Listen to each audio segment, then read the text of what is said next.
मुझे भी कल रात चीखने चिल्लाने और शोर शराबे की आवाजें आ रही थी।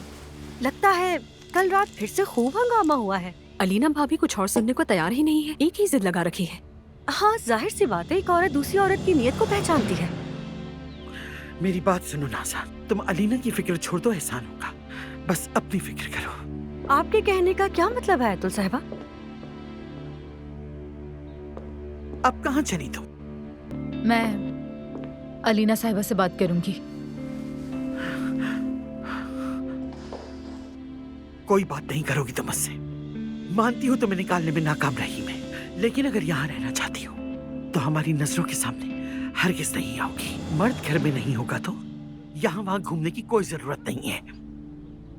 मर्द के आने पर भी तुम सिवाय उसके कमरे के घर के किसी भी कोने में और किसी भी जगह पर तुम मुझे हरगिज नजर ना आओ। आयतुल साहिबा का हुक्म है कि कोई भी फालतू घूमता नजर ना आए।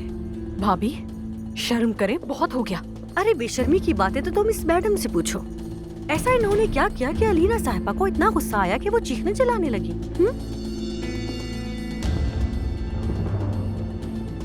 आपने ये खेल कैसे खेला मेरे साथ? आपके अंदर शर्म नाम की चीज नहीं है? बात सुनो, मुझसे जुबान संभाल के बात किया करो, समझी? क्योंकि तुम्हारे सामने नाज़ान साहिबा है। आपकी ये घटिया दुश्मनी मेरे लिए, अली के लिए, अलीना साहिबा के लिए, हम सब के लिए या मुझे नहीं मालूम, लेकिन आप जिंदगी में मिलने वाली सबसे घटिया चीज है नाज़ान साहिबा। तुम्हारी इतनी हिम्मत कि तुम मुझे घटिया कह रही हो? कहाँ भाग रही हो? यहाँ आओ। हाँ। देखा तुमने नायला? सच कहूँ तो मैं नहीं जानती कि रात में क्या हुआ, लेकिन एक बात कहूँ आपसे, आपकी इन्हीं हरकतों की वजह से इस घर में कोई इज्जत नहीं है। माजरत के साथ भाभी। नूर ने आपके लिए गेस्ट रूम में काफी अच्छी सेटिंग की है। यानी आयतुल साहिबा कहती थी मुझे ये आया नहीं चाहिए, लेकिन अब लगता है खानदान का हिस्सा बन गई है। ज्यादा मत बोलो अलमास, अब चुप रहना। नाज़ान है। नाज़ान, रास्ते में हूँ, बाद में कॉल करता हूँ। नहीं, बाद में कोई बात नहीं होगी जाहिद। तुम आजकल किन चक्करों में हो, जरा मुझे बताओगे? क्या बोल रही हो तुम? मुझे कुछ समझ नहीं आ रहा। मैं कुछ नहीं कह रही, लेकिन तुम्हारी खाला बहुत कुछ कह रही है। एक तरफ तानों की तीर और दूसरी तरफ तंजिया बातें। जैसे तुम गलत कर रहे हो, समझ नहीं आ रहा।